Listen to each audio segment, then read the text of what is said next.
Assalamu alaikum dear kids. How are you all?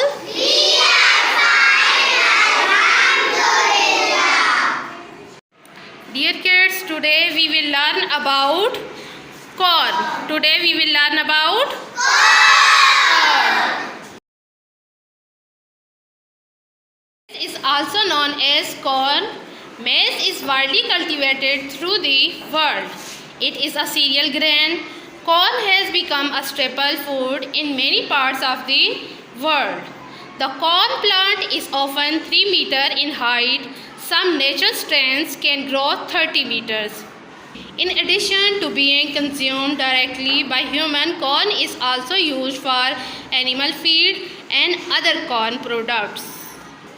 The 6 major types of corn are dent corn, flint corn, pod corn, popcorn, flour corn, and sweet corn. Sugar-rich variety called sweet corn are usually grown from human consumption. Corn is a major source of carbohydrates, protein, vitamins, and minerals. Corn is also used in making ethanol and other biofuel.